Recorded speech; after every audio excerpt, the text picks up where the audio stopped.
Magandang araw mga viewer at mga subscribers. Dumating na ang pagtatapos ng aking leave. Oras na para umuwi sa Maynila para bumalik sa nakasanayang realidad. Hinatid ako nila tita at tito sa Surigao Airport para sa aking flight papuntang Maynila. Connecting flight ito. Mula Surigao ay sasakay ako sa BG6902 papuntang Cebu at pagdating sa Cebu ay sasakay ulit ako sa isang panibagong flight mula Cebu to Manila na 5J573. ATR-72 ang aming sasakyang aircraft. 86-seater. Mayroon itong dalawang maliit na cargo hold sa harap at likurang bahagi.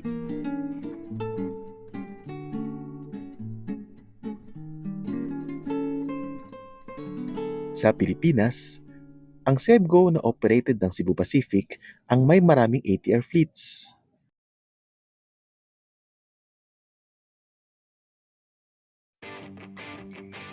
Ang ibig sabihin ng ATR ay Avions de Transport Regional sa wikang Frances.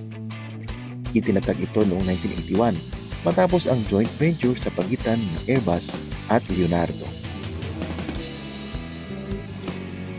Maliit lang ang terminal building ng Surigao Airport.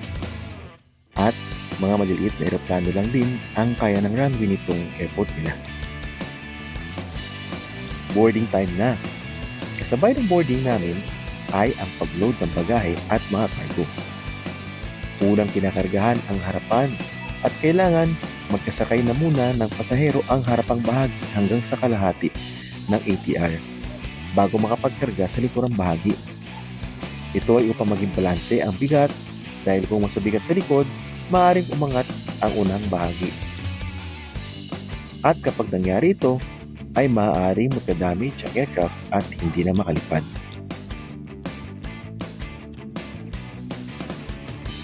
Samantala, dito ako sa harapan na assign maupo. Aisle seat ako. Okay lang naman dahil kailangan sumunod sa nakalagay sa aking boarding pass.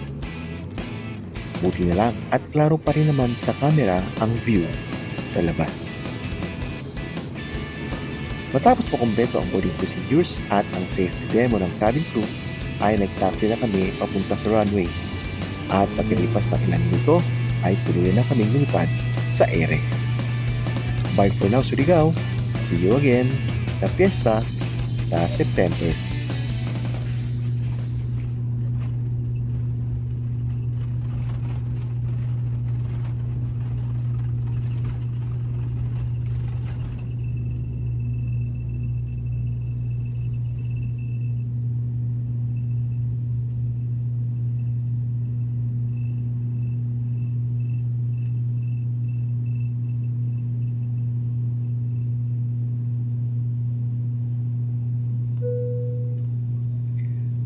Habang nasa ere o airborne ay okay naman ang flight.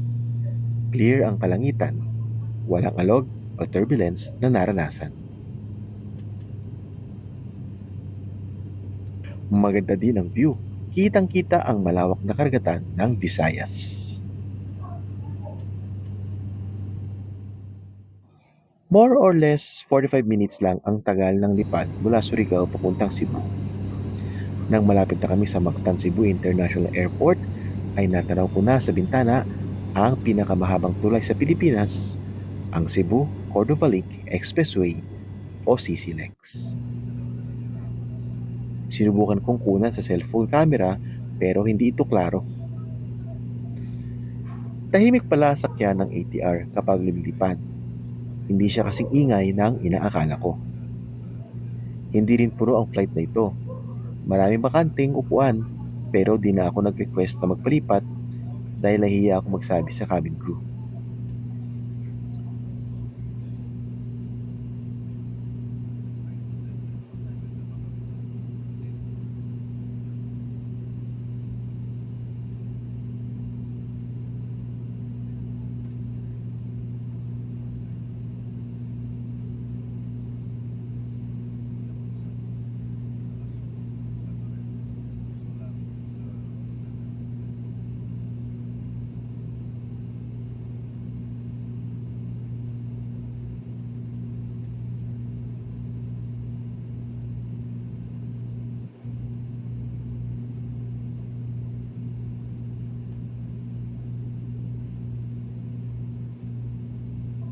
Ilang sandali pa ay palapag na kami sa Cebu. Tanaw sa bintana ang isang malaking eroplano na nakaparada sa gilid ng compound ng MCIA. Nag-overshoot o lumampas ang naturang eroplano sa runway na ito noong October 2022.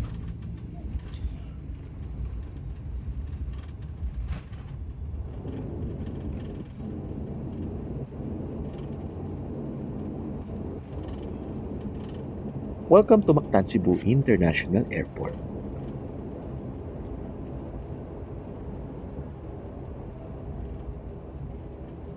First time ko makarating sa Cebu, kaya masaya at excited ako.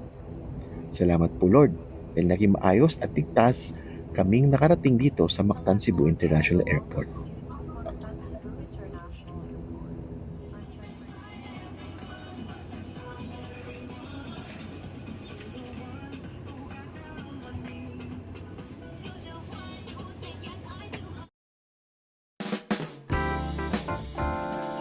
After ng eroplano ay sakay naman tayo ng bus papuntang arrival hall. Bawal maglakad ang mga pasahero sa ramp area kaya kailangan isakay sa bus.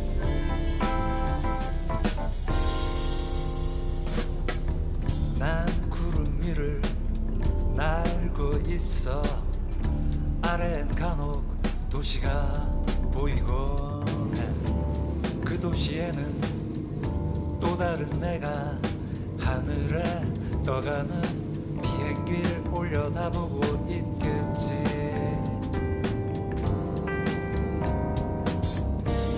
난 하늘을 보고 또 다른 나는 아래를 쳐다보고 있겠지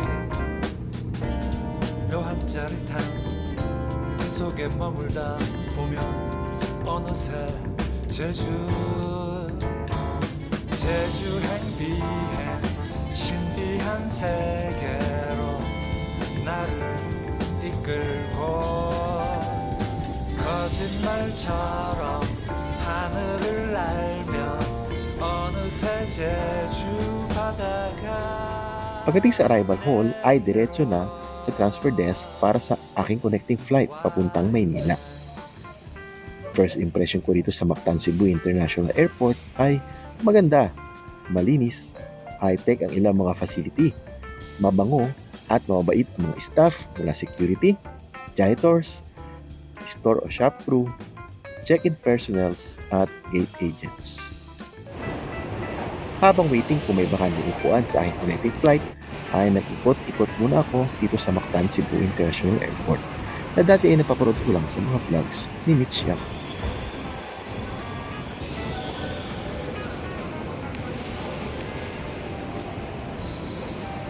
At nagkataon na nandito rin sa Cebu ang isa nating long-time subscriber na piloto din ng Pala Express.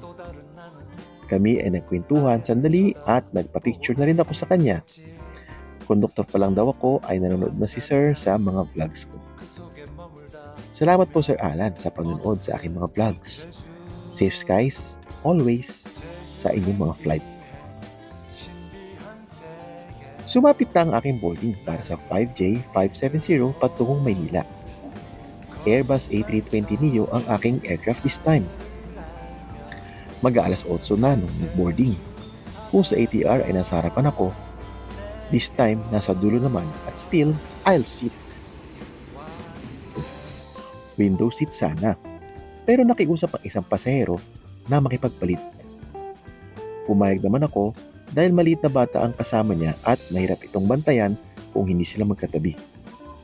Nakita ko rin na wala ring bintana yung upuan dahil wall seat ito, kaya okay lang. Naging maayos naman ang aming flight mula Cebu hanggang sa Maynila. At pagdating sa NAIA 3, ay dumiretso na ako pauwi sa bahay. At pagdating ko sa bahay, agad kong binigyan ng pagkain ang mga alaga naming pusa na tuwang-tuwa sa aking pagbabalik.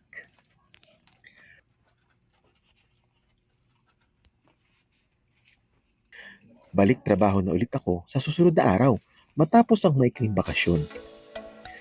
Pasalamat ako sa Panginoon dahil binigyan ako ng pagkakataon na makasama ang mga kamag-anak sa probinsya. Papasyalan ko naman sa susunod ang mga kamag-anak sa norte.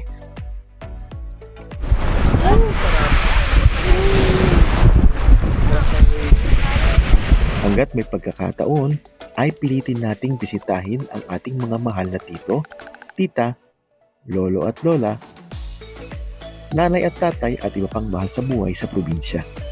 Kahit konti ang pera at walang pasalubong. Dahil ang pinakamagandang pasalubong ay ang makita at mayakap natin ang bawat isa habang tayo at sila ay nabubuhay pa. Mahirap umuwi kapag wala na sila dahil hindi natin sila mayakap, makakausap at mapapasalamatan. Salamat po sa inyong lahat sa pagsama sa aking bakasyon ngayong first quarter ng 2025. Hanggang sa mga susunod na episode, ito po ang inyong lingkod, si Andy Raff. Maraming salamat po.